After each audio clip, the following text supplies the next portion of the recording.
एक बार की बात है, एक गांव में एक व्यक्ति रहता था। उसे टीबी का बुखार था। वह अपना इलाज करवाने के लिए वह अपने पास के कस्बे में एक वैद्य जी के घर पहुंचा। घर पहुंचने के बाद उसे पता चला कि वैद्य जी खेत में काम करने के लिए गए हुए हैं। वह व्यक्ति वैद्य जी को ढूंढते ढूंढते खेत में पहुंच गया। खेत में पहुंचकर उसने सारी बात वैद्य जी को बताई। सब कुछ जानने के बाद वैद्य जी ने सोचा, एक दवाई लिखकर दे देता हूं। लेकिन खेत में न पेपर था और न ही पेन। अब वैद्य जी को समझ नहीं आ रहा था कि वह दवाई लिखकर कैसे दें।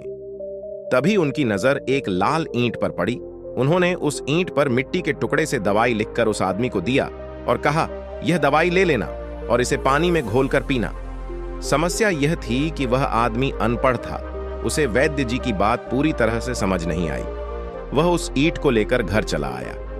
3 महीने बाद वह व्यक्ति वापस वैद्य जी के पास आया और बोला, वैद्य जी, आपने जो दवाई दी थी उसमें से मैं आधे से ज्यादा ठीक हो गया। अगर आप वह दवाई मुझे फिर से दे दो तो मैं पूरी तरह से ठीक हो जाऊंगा। वैद्य जी ने कहा, मैंने तुम्हें दिया तो था। वह व्यक्ति कहता है, ईंट तो हमारे घर में भी बहुत है, पर आपने जो उस ईंट पर मंत्र फूंक के दिया था वह दे दो, मेरा काम बन जाएगा। वैद्य जी हैरान रह गए। जब उन्होंने पूरी बात पूछी तो पता चला कि वह व्यक्ति पिछले 3 महीने से उस ईंट को ही पानी में घोलकर पी रहा था। लेकिन वैद्य जी ने उसे फिर भी कुछ नहीं बताया। जानते हो क्यों?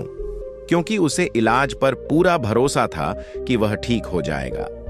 वैद्य जी ने फिर से एक ईंट ली और मिट्टी से उस ईंट पर दवाई का नाम लिखकर दे दिया। वह व्यक्ति कुछ समय बाद पूरी तरह से ठीक हो गया। दोस्तों, यह कहानी है तो बहुत छोटी सी, लेकिन इसमें बहुत बड़ी सीख छुपी हुई है।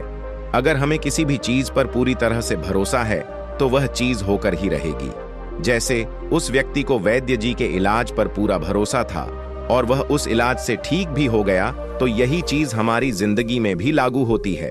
अगर आपको अपने सपनों पर पूरा भरोसा है तो वह एक न एक दिन जरूर पूरा होगा। बस अपने सपनों पर भरोसा रखना और ईमानदारी से मेहनत करते रहना देखना, एक न एक दिन आपके सपने जरूर पूरे होंगे। विश्वास एक ऐसी चीज है जो किसी भी असंभव काम को संभव कर सकती है। विश्वास अगर आपको एक पत्थर की मूर्ति पर है तो वह आपकी बड़ी से बड़ी मनोकामना भी पूरी कर सकती है। दोस्तों, अगर आपको हमारी ये कहानी अच्छी लगी तो चैनल को जरूर सब्सक्राइब करें। हम आपके लिए ऐसी ही वीडियो बनाते रहेंगे। तो चलिए दोस्तों, फिर मिलेंगे किसी नई कहानी के साथ।